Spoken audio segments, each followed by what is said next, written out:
Welcome to The Explainer. There's a really radical shift happening in the corporate world right now. Some of the giants of industry are trading their cash reserves for a whole new kind of digital asset, Bitcoin. Today, we're diving deep into the world of the Bitcoin Treasury company. And that brings us to the central question of this whole explainer. Why? Why on earth are major publicly traded companies suddenly swapping their good old-fashioned cash reserves for billions of dollars in Bitcoin? I mean, it seems like a massive risk, right? So what is really going on here? So here's the core idea. A Bitcoin Treasury company is just a publicly traded firm that's holding Bitcoin as a primary long-term financial asset. And those words, long-term, are absolutely key. This isn't about day trading or short-term speculation. Nope.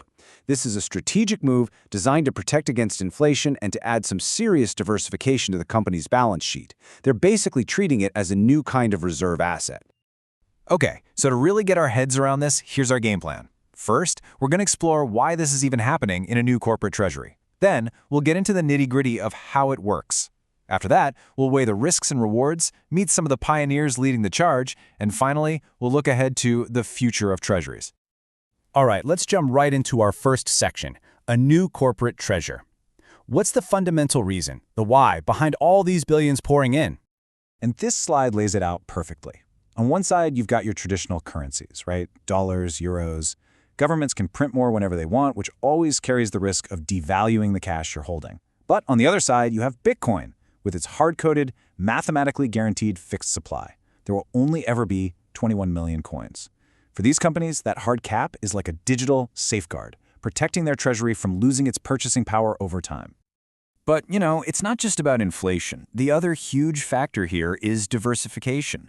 Historically, Bitcoin's price hasn't really moved in lockstep with traditional markets like stocks and bonds. So if you're a corporate treasurer, adding an asset that zigs when everything else zags, well, that can seriously improve the overall risk-adjusted performance of your company's entire balance sheet.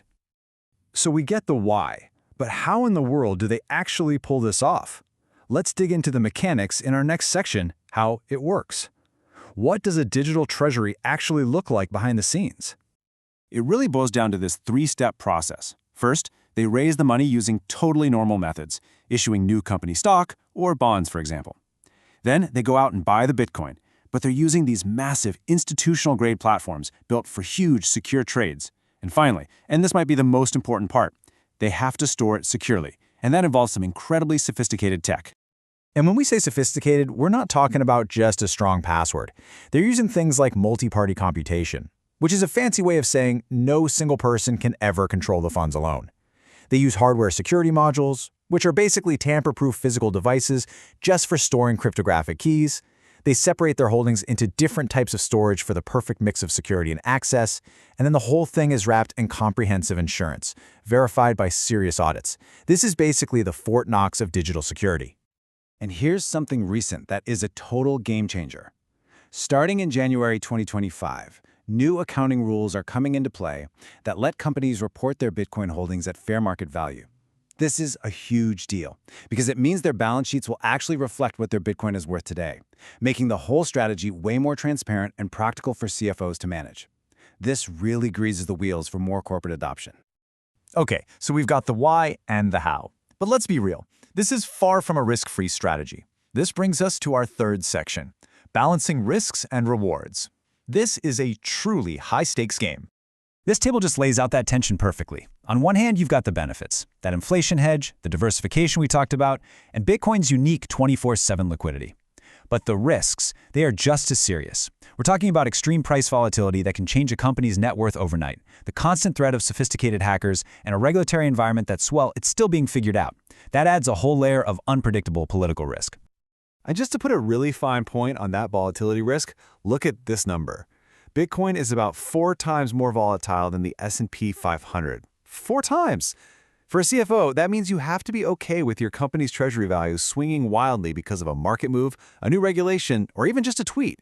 Those crazy price swings aren't a bug, they're a feature. So who are the companies actually brave enough to play this high-stakes game?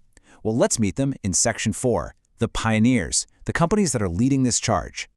And you just can't talk about this without mentioning MicroStrategy. They've even rebranded as Strategy to show how all in they are. By late 2025, they had stacked up an unbelievable 640,000 Bitcoin. To put that into perspective, that is roughly 3% of all the Bitcoin that will ever exist. Their strategy's been incredibly simple and aggressive. Just buy and hold. But not everybody is playing the same game. Here, we see a totally different approach from a company like Mara. Their CEO, Fred Thiel, says, "We don't just hold Bitcoin, we put it to work." So for them, Bitcoin isn't just a savings account to sit on, it's a productive, risk-managed asset that's actively helping to fund their operations. These are two very different philosophies at play. These pioneers are definitely paving the way. But what does it all mean for the future? Let's zoom out in our final section and ask, is this a financial revolution in the making? Well, one thing's for sure, this is not a niche experiment anymore. By the middle of 2025, just 61 public companies held 4% of Bitcoin's total supply. That is a significant piece of the pie, and it shows this trend has already gained some serious traction. And this chart just captures the momentum perfectly. Corporate holdings grew by 31% in 2024, and then they almost doubled, a nearly 100% increase in just the first 2 months of 2025. The pace of adoption is not just steady, it's speeding up.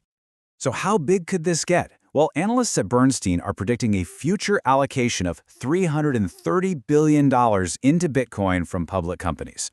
That is just a staggering figure, and it suggests we could be at the very, very beginning of this corporate financial revolution. So here's the bottom line, the why this matters for CFOs and investors. This trend, the rise of the Bitcoin Treasury company, creates a regulated, transparent, and board-approved way to get into digital assets. It lets you get exposure to Bitcoin's potential upside, but within the familiar, audited structure of the public stock market. It's really acting like a bridge between the old world of finance and the new. Which leaves us with the ultimate question. As more and more corporate giants walk down this path, are we watching the birth of a new financial standard, something that will reshape corporate strategy for decades? Or is this a historic, collective gamble that could redefine what risk even means for an entire generation of investors? The answer is still being written.